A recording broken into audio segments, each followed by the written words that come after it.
আসসালামু আলাইকুম dear student, কেমন আছো সবাই? আশা করি সবাই ভালো আছো আল্লাহর রহমতে। দেশের এই অবস্থার কারণে আমরা আজকে এই অনলাইন ভিত্তিক ক্লাস নেওয়ার কার্যক্রম শুরু করা হয়েছে মন্ত্রণালয়ের নির্দেশক্রমে, অধ্যক্ষ মহোদয়ের নির্দেশক্রমে। এর পরিপ্রেক্ষিতে আজকে আমি উচ্চ মাধ্যমিক শ্রেণীর ব্যবসায় শিক্ষা শাখা হিসাব বিজ্ঞান প্রথম পত্রে ব্যাংক সমন্বয় বিবরণী অধ্যায় সম্পর্কে তোমাদের সাথে আলোচনা করব। আশা করি সবাই তোমরা মনোযোগ দিয়ে শুনবে এবং দেখবে। এখানে আমরা জানি বর্তমান ব্যবসা বাণিজ্যের যুগে ব্যাংকের সাহায্য ছাড়া কোনো ব্যবসা করা যায় না। ব্যাংক এর সাহায্য নিয়ে ব্যাংক সব ব্যবসায়ীকে ব্যবসা করতে হয়। প্রত্যেক ব্যবসায়ীকে ব্যাংকে অ্যাকাউন্ট খুলতে হয় ব্যবসা করার জন্য। তার নিজের নামে হোক বা প্রতিষ্ঠানের নামে হোক ব্যাংকে অ্যাকাউন্ট খুলতে ব্যবসা করতে হয়। তার প্রতিষ্ঠানে একটা হিসাবের বই থাকে, দৈনন্দিন নগদান বই, এটা একটা জাবেদা। এই নগদান বই তার প্রতিষ্ঠানে এটা রক্ষণাবেক্ষণ করা হয়। আর ব্যাংকের লেনদেনগুলো ব্যাংকের পাসবই বা ব্যাংক স্টেটমেন্টে ওনার অ্যাকাউন্টে লিপিবদ্ধ করা হয়। ব্যাংকের লেনদেনগুলো ব্যাংকের যারা কর্মী আছে তারা ওখানে লিপিবদ্ধ করে ব্যাংক বইতে বা পাস বই। আর নগদান বইতে ব্যবসায়িক প্রতিষ্ঠানের যারা অ্যাকাউন্ট আছে তারা লিপিবদ্ধ করে। অর্থাৎ ব্যাংক বই বা পাস বই ব্যাংকে থাকে, আর নগদান বই বা ক্যাশ বই এটা প্রতিষ্ঠানে থাকে। ব্যাংকের লোকেরা আমার অ্যাকাউন্টে ট্রানজাকশন হলে লিপিবদ্ধ করবে ব্যাংকের লোকেরা, ওখানে আমার হাত দেওয়ার কোনো সুযোগ নেই। আর অফিসে যে ক্যাশ বুক থাকবে সেখানে আমার প্রতিষ্ঠানের অ্যাকাউন্টেন্টরা তারা লিপিবদ্ধ করবে, ওখানে ব্যাংকের লোকেরা হাত দেওয়ার কোনো সুযোগ নেই। তো নির্দিষ্ট মেয়াদে দেখা যায় যে এই নগদান বই যেটা প্রতিষ্ঠানে থাকে আর যেটা ব্যাংক স্টেটমেন্ট বা ব্যাংক বই যেটা ব্যাংকে থাকে, একই তারিখে আমার অ্যাকাউন্টের ব্যালেন্স মেলে না। আমার ক্যাশ বুকের ব্যাংক ঘরের যে জেড দেখায় কোন নির্দিষ্ট তারিখে, তার সাথে ব্যাংকের যে অনেক সময় মেলে না। আমার দেখা গেল কি কোনো মাসের শেষ দিনে আমার নগদান বইয়ের ব্যাংকের ঘরে যে দেখাচ্ছে একটা অ্যামাউন্ট, ওই তারিখে আমি ব্যাংক থেকে স্টেটমেন্ট নিয়ে আসলাম, নিয়ে দেখি কি ওই অ্যামাউন্ট দেখাচ্ছে না, ওটা অন্য একটা অ্যামাউন্ট দেখাচ্ছে যে, অথচ দুটো এক হওয়ার কথা। তো কেন দুটা যে এক হলো না, এটা নিয়ে চিন্তা ভাবনা করার জন্য আমাদের এই অধ্যায়ের উৎপত্তি হয়েছে ব্যাংক সমন্বয় বিবরণী। অর্থাৎ নগদান বইয়ের জের এবং ব্যাংক বইয়ের জের মিল করার জন্য এই ব্যাংক সমন্বয় বিবরণী প্রস্তুত করা হয়। তো আমরা এখানে শিখবো যে ব্যাংক সমন্বয় বিবরণী কি। এই জেরটা মিল করার জন্য দুইটা জের, নগদান বই জের এবং ব্যাংক বই জের মিল করার জন্য এই যে গড় মিলে যে কারণগুলো আছে ছিল, দুইটা বই একত্র করে গড় মিলে কারণগুলো আমরা গ্রহণ করি। করার পর এই জের মিল করার উদ্দেশ্যে আমরা একটা মিলকরণ বিবরণী করি। ব্যাংক সমন্বয় বিবরণীতে মানে কি, ব্যাংক সমন্বয়ের জের মিলকরণ বিবরণী বলে, যেটা মিল করতে হয়। তো এর সঙ্গে আমরা বলতে পারি যে কোন নির্দিষ্ট তারিখে কোন প্রতিষ্ঠানে নগদান বহির ব্যাংক কলাম হবে, নগদান বহির ব্যাংক কলামের জেরের সাথে পাস বহির জেরের পার্থক্য যে কারণগুলো আছে ওই কারণগুলো নিয়ে উক্ত যে মিলকরণের জন্য যে বিবরণী প্রস্তুত করা হয় তাকে ব্যাংক সমন্বয় বিবরণী বলা হয়। অর্থাৎ কি কারণে যেগুলো মিলল না, এটা বিভিন্ন কারণ গ্রহণ করে নিয়ে আমরা আলাদা একটা স্টেটমেন্ট তৈরি করে আমার জেরটা মিল হয়। ব্যাংক বইয়ের জের নিয়ে শুরু করলে নগদান বইয়ের জেরের সাথে মিলে যাবে, অথবা নগদান বইয়ের জের নিয়ে শুরু করলে ব্যাংক বইয়ের সাথে মিলে যাবে। এটা হচ্ছে ব্যাংক সমন্বয় বিবরণী। তো ব্যাংক সমন্বয় বিবরণী কি, এটা হলো আলোচনা। এখন আমরা দেখবো যে নগদান বই এবং পাস বই জের যে মেলে না, কি কি কারণে মেলে না, এই পার্থক্য কারণগুলো কি কি হতে পারে সেটাও জানতে হবে আমাদের। নগদান বই এবং পাস বইয়ের জেরের পার্থক্য কারণসমূহ কি কি? এখানে আছে ভুল মানে লেখার ভুল। হয়তো অ্যাকাউন্টেন্ট সাহেব ৫,০০০ টাকা চেক দিছে, ভুলে লিখছে ৫০০ টাকা, ১০০ কম দিচ্ছে। অথবা ব্যাংকে আমি একটা চেক ইস্যু করছি ৫,০০০ টাকা, ব্যাংক হয়তো ওখানে ভুল করে ২,৫০০ টাকা চেক দেওয়া হয়েছে, ব্যাংক ওখানে একটা শূন্য কম দেয়, ২৫০ টাকা লিখে রাখছে, এটা ভুলে হয়ে গেছে। ভুল মানুষ মাত্রই ভুল হয়, ভুলের কারণে জেরের পার্থক্য হতে পারে। ১, ২ দেনাটা কর্তৃক সরাসরি ব্যাংকে জমা দান। আমি যাদের কাছে টাকা পাবো ওই সমস্ত ব্যক্তিগণ হয়তো আমার অ্যাকাউন্টে সরাসরি টাকা জমা দিয়ে গেছে, ব্যাংক আমাকে জানায়নি। ব্যাংকে ঠিকই জমা থাকে, আমার ক্যাশ বুকে টাকা জমা পড়ে না, এই কারণে জেরের পার্থক্য হয়। এটা একটা। 2 3 হচ্ছে ব্যাংকে জমাকৃত চেক অনাদায়কৃত। আমি কোনো চেক আদায় করার জন্য ব্যাংকে জমা দিয়ে এসেছি, হ্যাঁ, তো নিয়ম হচ্ছে কোনো চেক ব্যাংকে জমা দিলে সাথে সাথে ক্যাশ বুকে ব্যাংকের ঘরে এটাকে লিখতে হয়, লেখার পরে জমা করা প্রতিষ্ঠানে ক্যাশ বুকে ব্যাংকের ঘরে জমা করে তারপরে ব্যাংকে জমা দিয়ে আসতে হয়েছে।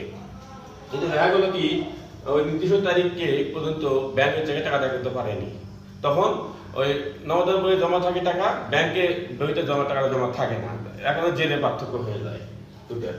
ইস্যুকৃত চেক ব্যাংকে অনুপস্থাপিত, এটা হচ্ছে আমি কোনো পার্টি আমার কাছে টাকা পাবে হয়তো, যে উনি ওনাকে আমি চেক দিলাম, ওই পার্টি করলো কি সাথে সাথে ব্যাংকে না নিয়ে যে চেকটা বাইরে রেখে দিল, চেকটা ব্যাংকে নিয়ে ক্যাশ করলো না। এই অবস্থায় আমি যখন চেক দিয়ে দিলাম তোমার ক্যাশ বুক থেকে টাকাটা মাইনাস করে দিয়ে কমায় দিই, কিন্তু যেহেতু ওই লোকটা ব্যাংকে গেল না, ব্যাংকে বসে থাকলো চেকটা ক্যাশ করলো না, আমার ব্যাংকে টাকাটা রয়েই যায়, থেকেই যায়, ক্যাশ বুকে টাকা নাই হয়ে যায় কিন্তু ব্যাংকে টাকা থেকে যায়। এই সমস্ত কারণে এটা বলা হয় ইস্যুকৃত চেক ব্যাংকে অনুপস্থাপিত, তখন জেরের পার্থক্যটা হয়। ব্যাংক যদি বিভিন্ন ধরনের চার্জ ধার্য করে, আমার অ্যাকাউন্টে টাকা কেটে নিল, সুদ ধার্য করলো, চার্জ করলো, এটা হয়তো প্রতিষ্ঠানকে আমাকে জানালো না, আমি ক্যাশ বুক মাইনাস করলাম না, তখন জেরের পার্থক্য হয়। আবার ব্যাংক আমার অ্যাকাউন্টে সুদ জমা করলো, এটা বলে মঞ্জুরকৃত সুদ, সেটা আমার ব্যাংক জানালো না ওই তারিখের মধ্যে, তখন আমি ব্যাংক আমার ক্যাশ বুকটা জমা করি না, তখন আমার দুইটার জেরের পার্থক্য হয়ে যায়। আর আছে চেক বা বিল প্রত্যাখ্যান হলে। চেক বা বিল প্রত্যাখ্যান হলে বিষয় যদি চেক বা বিল ব্যাংকে জমা দিচ্ছে আদায় করার জন্য, ব্যাংক পার্টির কাছে আদায় করতে পারলো না, পার্টি অ্যাকাউন্টে টাকা নেই, হ্যাঁ, এনএসএফ চেক বলে তাকে, নট সাফিসিয়েন্ট ফান্ড, চেক বা বিল প্রত্যাখ্যান আর কি। যদি এই তথ্যটা ব্যাংক আমাকে ওই তারিখের মধ্যে না জানায়, তখন আমার দুই বইয়ের মধ্যে জেরের পার্থক্য দেখা যায়। এটা বলে চেক বা বিলের প্রত্যাখ্যান। এটা যদি ব্যাংক আমাকে না জানায়, তখন এই ধরনের জেরের পার্থক্য সৃষ্টি হয়। আর হচ্ছে ব্যাংক কর্তৃক সরাসরি পরিশোধ টাকা, স্থায়ী নির্দেশ দেওয়া থাকে ব্যাংকে, প্রতি মাসে কারেন্টের বিল, গ্যাসের বিল, পানির বিল, এগুলো ব্যাংকে পাওয়া থাকে, স্থায়ী নির্দেশ দেওয়া থাকে, আপনি ব্যাংক থেকে পরিশোধ করে দিয়ে দেবেন পার্টিকে, ওই কর্তৃপক্ষ দিয়ে দেবেন বা কোনো পাওয়া তাকে দিয়ে দেবেন বলা আছে। এগুলো ব্যাংক সরাসরি দিয়ে দিল, কিন্তু আমাদেরকে ওই তারিখের মধ্যে জানালো না। ব্যাংক সরাসরি দিয়ে দিল কিন্তু আমাদের জানালো না, এর কারণে এই নগদান বইয়ের ব্যাংকের ঘরে জেরের সাথে ব্যাংক বই বা পাস বইয়ের জেরে পার্থক্য সৃষ্টি হয়। এই সমস্ত কারণে এই নগদান বই এবং পাস বইয়ের জেরে পার্থক্য সৃষ্টি হয়, এবং যেগুলো নিয়েই মিল করার জন্য এই পার্থক্যের কারণগুলো নিয়ে যে বিবরণী তৈরি করা হয়, আমরা তাকে বলবো ব্যাংক সম্বন্ধে। খুব সংক্ষিপ্ত একটা নিয়ম, সংক্ষিপ্ত এবং সুন্দর একটা নিয়ম আমি তোমাদের সামনে তুলে ধরবো, তারপর একটা সালে একটা অঙ্ক করে দেবো আমি তোমাদের এর উপর ভিত্তি করে। খুব ইজি, তোমরা একটু মনোযোগ সহকারে শোনো। খুব ইজি নিয়ম। ব্যাংক সমন্বয় বিবরণী ম্যাক্সিমাম ছেলেমেলে খুব ভয় পায় ব্যাংক সমন্বয় বিবরণী তৈরি করতে, যেটা কি আর ভয়ঙ্কর জিনিস, কিছু মন থাকে না। কিন্তু এই নিয়মটা খুব সহজ একটা নিয়ম, এটা আমার নিজের তৈরি করাও বলতে পারো আর কি, এটা বইয়ে লেখা নাই। খুব ইজি একটা নিয়ম, তোমরা দেখো, মাথা যদি ধরতে পারো, একবার বুঝতে পারো, ইজি। বইয়ে বিশাল নিয়ম দেওয়া আছে, এই নিয়ম ওটা দরকার নেই, এটা পড়লেই হয়ে যাবে কাজ। তোমরা একটু মনোযোগ সহকারে দেখো এবং শোনো। আমাকে এই ব্যাংক সমন্বয় বিবরণী প্রস্তুত করতে যে আমাকে প্রথমেই ভিত্তি বই নির্ধারণ করতে হবে। অঙ্ক পড়ার পর এই অঙ্কের ভিত্তি কি হবে? ভিত্তি মানে ভিত্তি দুটো, একটা হচ্ছে পাস বই, আরটা হচ্ছে নগদান বই। পাস বই মানে হচ্ছে ব্যাংক, আমরা পাস বইকে আমরা ব্যাংক বলতে পারি, হ্যাঁ। পাস বই মানে হচ্ছে ব্যাংক, আমরা ধরে নেব। পাস বই বলতে আমরা ধরবো ব্যাংক। পাস বই আসল মানে ব্যাংকে আছে, পাস বই নাই মানে ব্যাংকে নাই। পাস বই যেহেতু ব্যাংকে থাকে, ওটা সবসময় পাস বই মানে ব্যাংক বুঝতে হবে। আর নগদান বই থাকে প্রতিষ্ঠানে, ক্যাশ বুক থাকে ব্যক্তি বা প্রতিষ্ঠানের থাকে ক্যাশ বই। এখন আমি যদি অঙ্কে দেখা গেল যে অঙ্ক দেওয়া আছে, যদি নগদান বই অনুযায়ী ব্যাংক জমা উদ্ভিদিত অঙ্ক শুরু করা হয়, অঙ্কে কোনো না কোনো জের দিয়ে শুরু করা হবেই, উদ্ভিদ অঙ্কে থাকবেই। অঙ্কে যদি লেখা থাকে নগদান বই অনুযায়ী ব্যাংক জমা উদ্বৃত্ত, অথবা যদি লেখা থাকে পাস বই অনুযায়ী ব্যাংক জমা অতিরিক্ত, এই দুটোই লাইনে যে কোনো একটা লাইন যদি অঙ্ক শুরু করে অঙ্ক, তাহলে ওই অঙ্ক ওই তাহলে সেই অঙ্কের ভিত্তি হবে আমাদের পাস বই বা ব্যাংক। পাস বই মানে হচ্ছে ব্যাংক, অর্থাৎ নগদান বই অনুযায়ী ব্যাংক জমা উদ্বৃত্ত অথবা পাস বই অনুযায়ী ব্যাংক জমা অতিরিক্ত যদি আমরা শুরু করি তাহলে ওই অঙ্কের ভিত্তি ধরতে হবে পাস বই বা ব্যাংক। আরেকটা আছে যদি পাস বই অনুযায়ী ব্যাংক জমা উদ্বৃত্ত অথবা নগদান বই অনুযায়ী ব্যাংক জমা অতিরিক্ত যদি অঙ্ক শুরু করা হয় তাহলে সেই অঙ্কের ভিত্তি হবে নগদান বই। ভিত্তি হচ্ছে দুটো, নগদান বই আর হচ্ছে পাস বই বা ব্যাংক। অঙ্ক শুরু করব এইটা অথবা এইটা এই চারটা যে কোনো একটা কথা দিয়ে আমরা শুরু করা থাকবেই। যত অঙ্ক আছে ব্যাংক সম্বন্ধে বিবরণী হয় অঙ্কে বলা থাকবে নগদান বই অনুযায়ী ব্যাংক জমা উদ্বৃত্ত অথবা বলা থাকবে পাস বই অনুযায়ী ব্যাংক জমা অতিরিক্ত অথবা বলা থাকবে পাস বই অনুযায়ী ব্যাংক জমা উদ্বৃত্ত অথবা বলা থাকবে নগদান বই অনুযায়ী ব্যাংক জমা অতিরিক্ত। এই চারটা কথা আরো দুটা কথা আছে, হয়তো বলা থাকতে পারে নগদান বই অনুযায়ী ডেবিট উদ্বৃত্ত বা ক্রেডিট উদ্বৃত্ত অথবা থাকতে পারে পাস বই অনুযায়ী ডেবিট উদ্বৃত্ত বা ক্রেডিট উদ্বৃত্ত, এগুলোকে মিন করে, সমস্যা কিছু নেই। তো এই চারটা যেগুলো থাকলে আমার ভিত্তি হতে পারে। এই দুটোতে শুরু করলে ভিত্তি হবে পাস বই বা ব্যাংক, আর এই দুই লাইন ধরে শুরু করলে ভিত্তি হবে নগদান বই। এখন ভিত্তিটা কেন জরুরি? ভিত্তি বইয়ে যাহা থাকবে তাহাই করতে হবে। অঙ্ক আমি এই লাইন লিখলাম, লেখার পর আমার ভিত্তি হলো পাস বই। পরের লাইন পড়ে দেখবো পাস বই মানে ব্যাংকে যদি ওই লাইন পড়ে যদি আমার মনে হয় ব্যাংকে টাকা আছে তাহলে আমি যোগ করে দেবো, ওই লাইন পড়ে যদি মনে হয় ব্যাংকে টাকা নাই তাহলে বিয়োগ করে দেবো। অর্থাৎ ভিত্তি বইয়ে টাকা আছে থাকলে যোগ করতে হবে, আর ভিত্তি বইয়ে টাকা যদি নাই থাকলে বিয়োগ করতে হবে। ভিত্তি মানে কি? ভিত, অঙ্কের ওটাই ভিত, ওটাও ভিত্তিকে তোমার কাজ করতে হবে।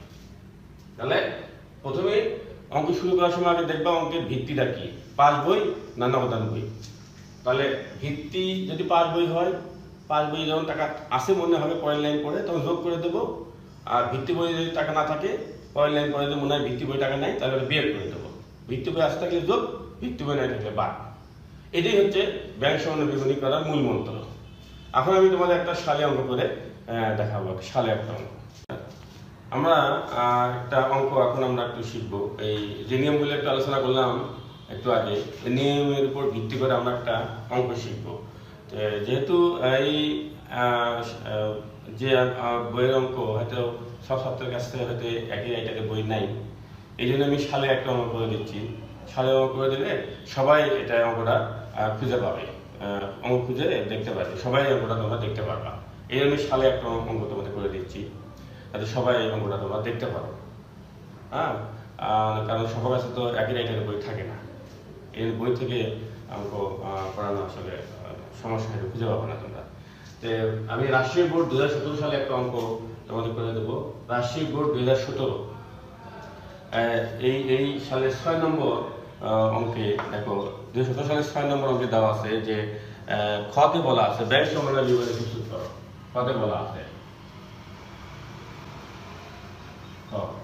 খতে বলা আছে যে ব্যাংক সম্বন্ধে বিবরণী প্রস্তুত করো।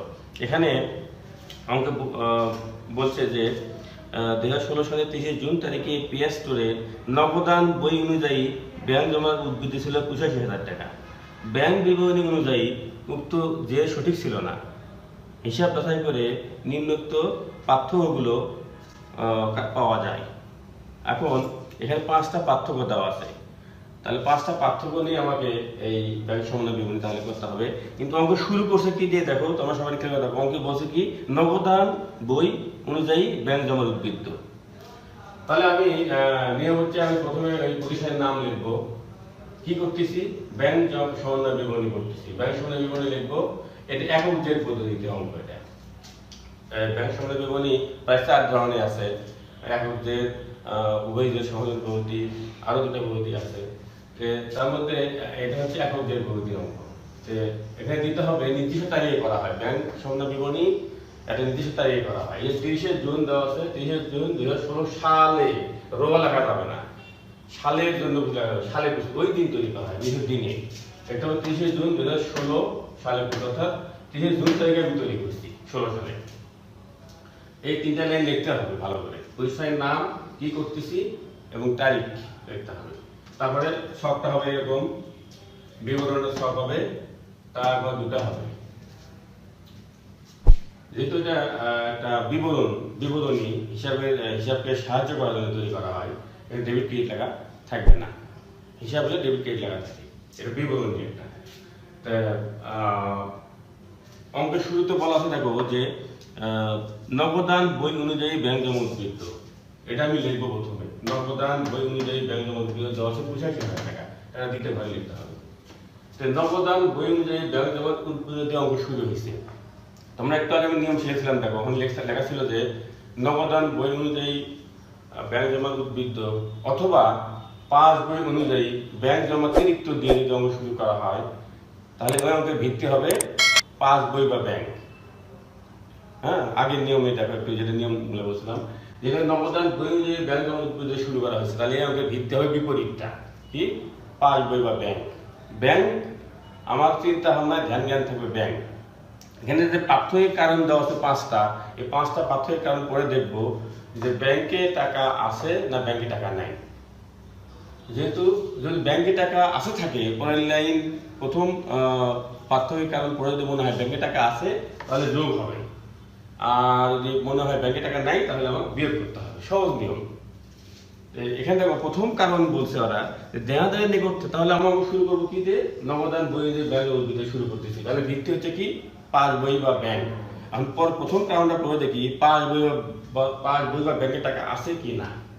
আচ্ছা, দেনাদারের নিকট হতে প্রাপ্ত 35,000 টাকার চেক আদায়ের জন্য ব্যাংকে জমা দেওয়া হয়েছে, কিন্তু ব্যাংক 30 জুন পর্যন্ত আদায় করতে পারেনি।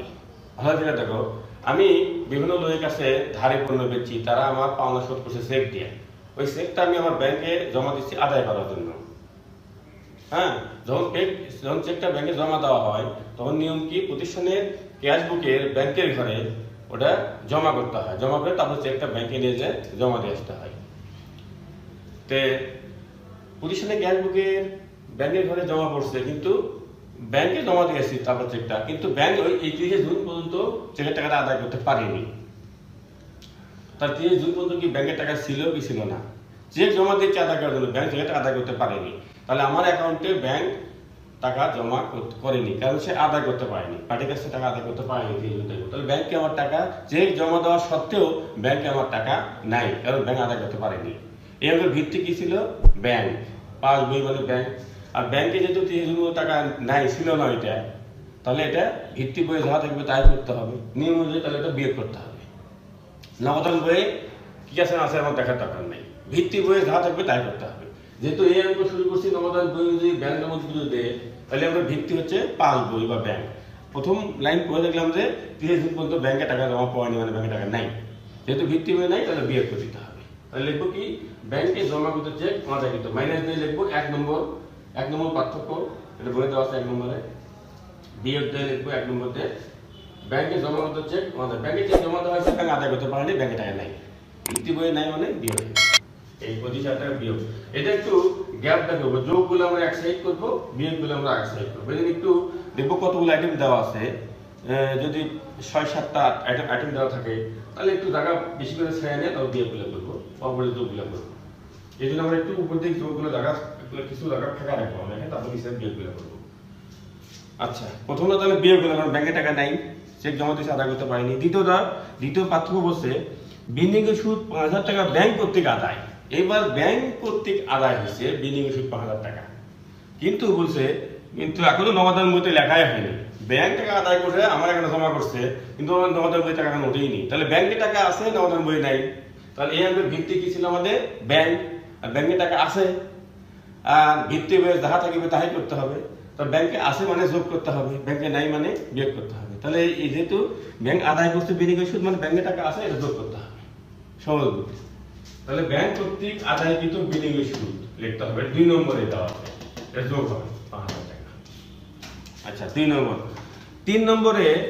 নম্বর প্রাথমিক কারণ এখানে দেওয়া আছে কি, ব্যাংক কর্তৃক 15,000 টাকার পদবী বিল পরিশোধ করছে, ব্যাংক 15,000 টাকার পদবী বিল পরিশোধ করছে, আমার অ্যাকাউন্ট থেকে ব্যাংক 15,000 টাকা পরিশোধ করতেছে, তাহলে আমার টাকা কমে গেল, ব্যাংকে আমার টাকা কমে গেল, নাই হয়ে গেল। আচ্ছা, কিন্তু 30 জুন পর্যন্ত নগদান বইতে লেখা হয়নি, কিন্তু নগদান বইতে আমার প্রতিষ্ঠানের যে হিসাব বইটা আছে ক্যাশ বুক, সেখান থেকে এখনো কমায় দেওয়া হয় নাই। হ্যাঁ, তাহলে সেখানে টাকা আসি, কিন্তু আমার পুলিশের নবদান বইতে আছে কিনা সেটা দেখার দরকার নেই। তোমার দেখবা ভিত্তি বই আছে কি নাই। ভিত্তি বই কি ছিল এখানে? ব্যাংক আমার অ্যাকাউন্ট থেকে 15,000 টাকা প্রতি বলে শোধ করতেছে, মানে ব্যাংকে টাকা নাই, কমে গেছে, সরাসরি বিয়োগ করে দাও। ব্যাংকে নাই মানে মাইনাস, ব্যাংকে আছে মানে যোগ। শুধু ভিত্তি বই চিন্তা করবে, ভিত্তি বই কি হয়েছে সেটা উপর ভিত্তি করে তোমার যোগ বা বিয়োগ করতে হবে। অন্য বইয়ে কি হলো সেটা ভাবার দরকার নাই এত। আচ্ছা, তাহলে ব্যাংক 15,000 টাকা প্রতি বছর সুদ করছে মানে ব্যাংকে টাকা নাই, আমার টাকা কমে গেছে। ভিত্তি বই নাই মানে বিয়োগ হয়ে গেল। ব্যাংক কর্তৃক পরিশোধকৃত প্রতি বিল লেখা বিয়োগ করতে হবে 15,000 টাকা। 3 নম্বর মিলকরণ বিবরণী হয়ে গেল। এবং 4 নম্বর মিলকরণ বিবরণী বলা আছে পাওনাদারকে পরিশোধের জন্য 20,000 টাকা চেক ইস্যু করা হয়। আমি কারো কাছ থেকে বাকিতে পণ্য কিনছি, ওই লোকটা আসছে আমার কাছে, বুঝে ভাই আমার কাছে টাকা পাই, টাকা দেন।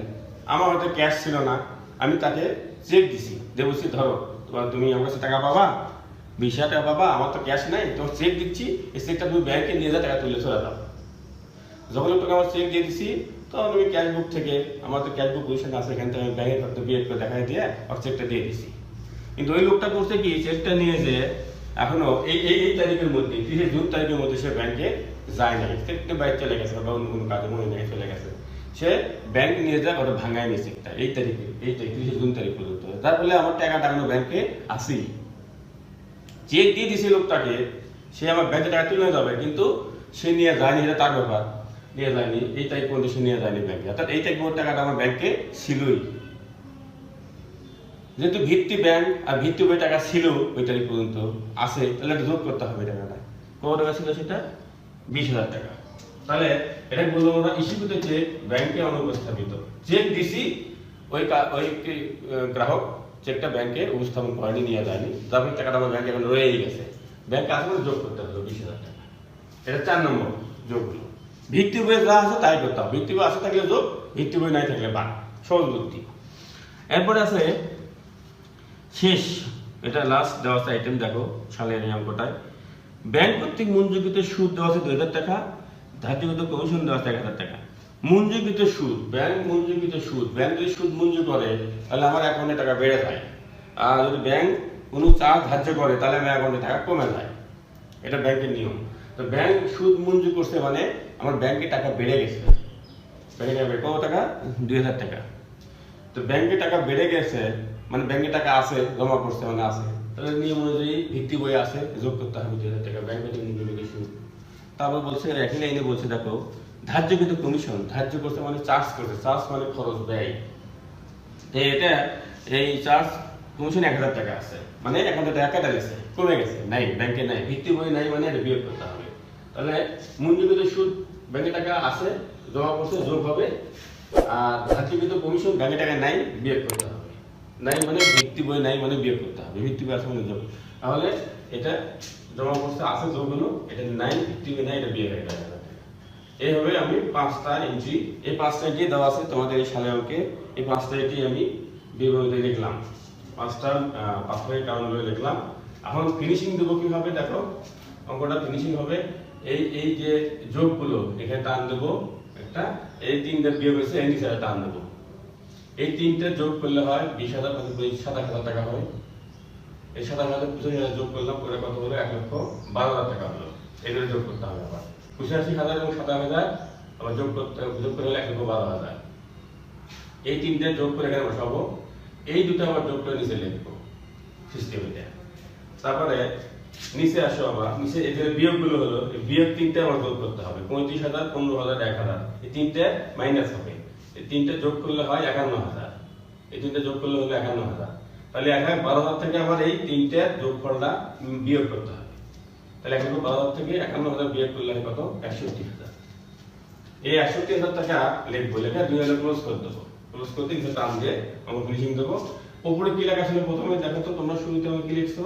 নবদান বই অনুযায়ী ব্যাংক জমা উদ্বৃত্ত। তাহলে এখানে লিখতে হবে বিপরীতটা, কি লিখতে হবে? পাস বই, দেখো লেখা আছে পাস বই, পাস বই অনুযায়ী ব্যাংক জমা উদ্বৃত্ত।